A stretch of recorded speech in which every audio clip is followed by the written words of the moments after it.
everybody, and welcome to this episode of Dishin with Paula. I'm Marianne McGee, and I am here with President Paula Pando for a special holiday episode.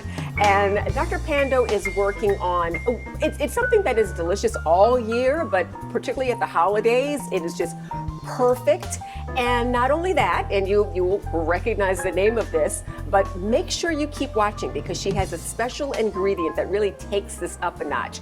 Dr. P, what are we working on today? What's on the menu? Okay, we are making a brown butter cornbread. Now, all of those words I love. Butter, corn, and bread. You can't go wrong. You can't go wrong. So I'm going to start at high heat just to heat up the pan just a little bit. And then we're going to take 2 sticks of unsalted butter. I was joking with Marianne earlier today. I was doing my to-do list of all of the things that I had to do. I have to make sure we follow up with such and such person, sign these certificates, sign this approval, make sure you have unsalted butter in the fridge. So that's a day in the life. So we're going to start with 2 sticks of unsalted butter. I love it already. Okay, I know, right? Butter is good. And I did wash my hands. They're the best kitchen tools in the world. I don't care how much equipment you have. A set of clean hands is the best tool you can have, and these are, I assure you, clean. So we are just going to melt and just slowly, well, not slowly. We're gonna have that melt for a little bit. Okay. So now we're going to take this browned butter, okay, and we are going to pour it into a bowl, okay. Now, we are not going to clean this. We're not going to touch this because this is really good stuff, okay? So now we're going to take our wet ingredients, which is the melted butter. We're going to pour 2 1/4 cups of milk into that. And again, with baking, order is really important because I'm going to whisk this. The milk, the cold milk, is going to cool down the butter because the next ingredient is 2 eggs lightly beaten.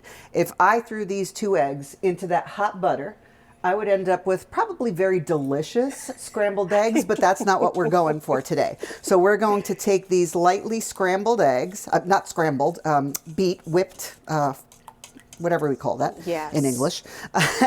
And those are our wet ingredients, okay?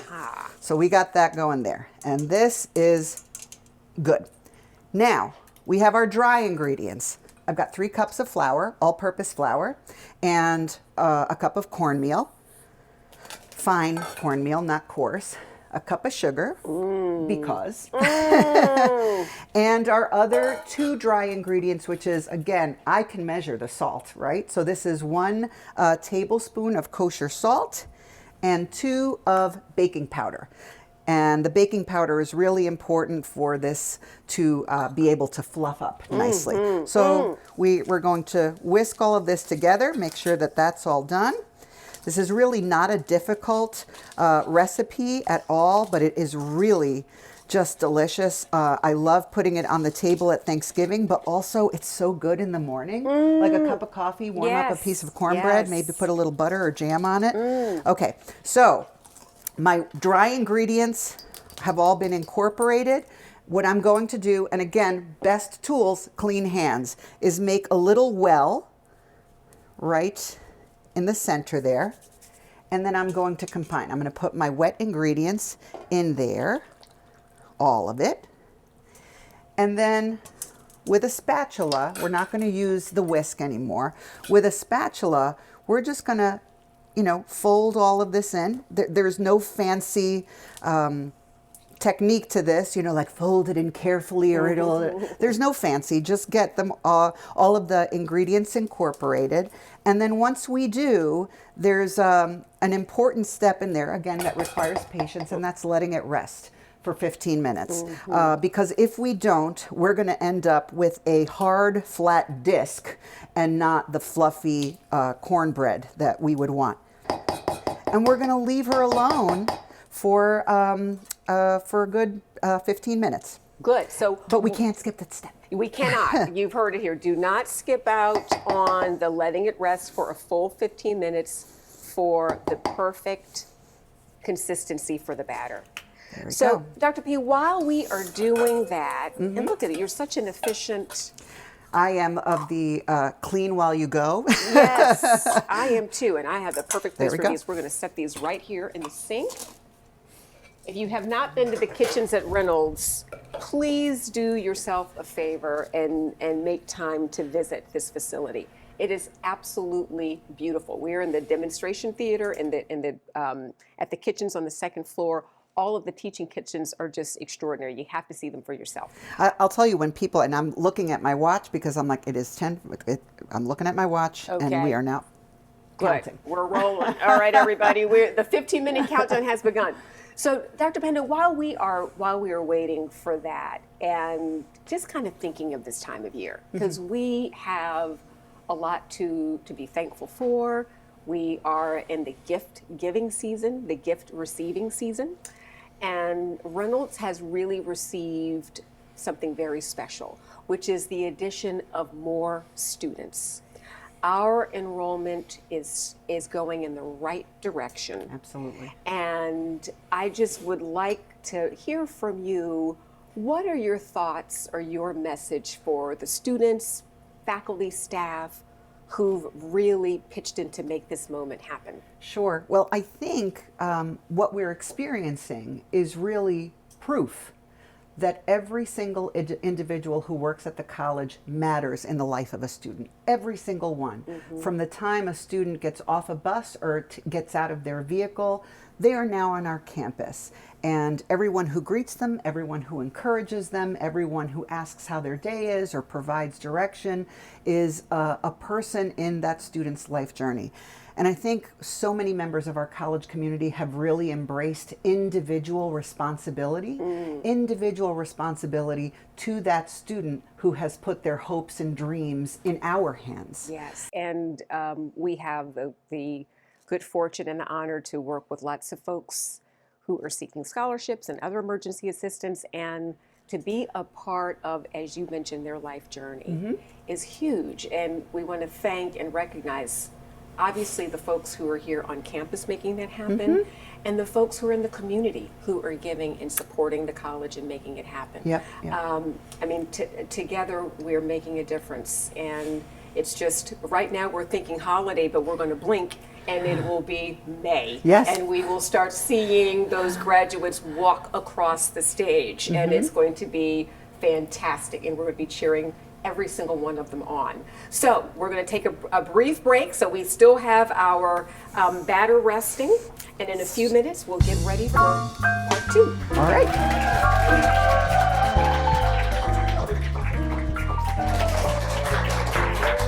All righty.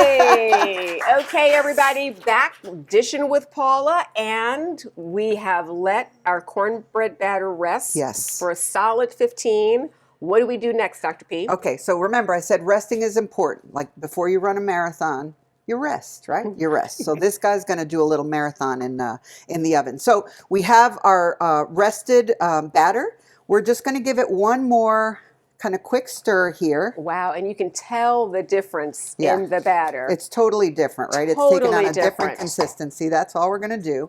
And we're going to pour it right back in. Notice there's still kind of butter on the bottom here. Very important. That's why we didn't clean it out. We didn't do anything to it. And we are just going to pour that. Oh, look at that. Now that really does even look more like a dough. I mean, you can absolutely tell the difference in that batter with the resting. Absolutely. Absolutely. So we're going to make sure we get all of that, because you're always one piece shy, right? And then you're like, I wish I'd really, okay. So we are going to spread this out so that it looks pretty. Okay. Okay. And now. Yes. This is, to me, a very interesting addition to this. I have not heard of this, but again, you say this is really, really key to the recipe. What is your elevating ingredient here? So my elevating ingredient is flaked sea salt. Okay. I did not use a lot of salt in this at all. And remember, we use the unsalted butter. So the sea salt gives it, when you'll try it later, this little crunch, this little hit of salt that doesn't make it salty. It's just that hit of salt. Oh, so, right on the top. So you just do right on the top. a generous. Oh, look at that. Little. Well, we'll do a little more of that. Yeah. Because I'm telling you, when you get the bite, it's just, and it stays hard. It's flaked, right? And it's just that little hit on the top of your roof of your mouth, and it's fabulous. Is anybody imagining the salty sweet combo? I mean, because with that cornbread and a little, this looks so. And my muse, Ina Garten, she is my muse. She is my cooking muse. She puts a little flaked sea salt on just about everything. Really? Just that little bit on the top, like salted caramel ice cream, right? That little sea salt. So think sweet and a little salty. And now she's ready to go in the oven. All right, let's open up these double doors for the oven. That's a very fancy oven. That is a fancy oven. Okay, It's we're going to take nothing this but the guy, best in here. and we're going to say goodbye. Goodbye. For 25 minutes. Adios for now. 25 minutes, or it could be 30, depending again on the size of your cast iron skillet. This one's a 12-inch one, and so you want to make sure that it's cooked in the middle. Some people use a toothpick. My immigrant family would just take a knife and go, and if it came out clean, it's good. Absolutely. That's perfect. All right, everybody. Well, then we will be back here in just 25 minutes or so.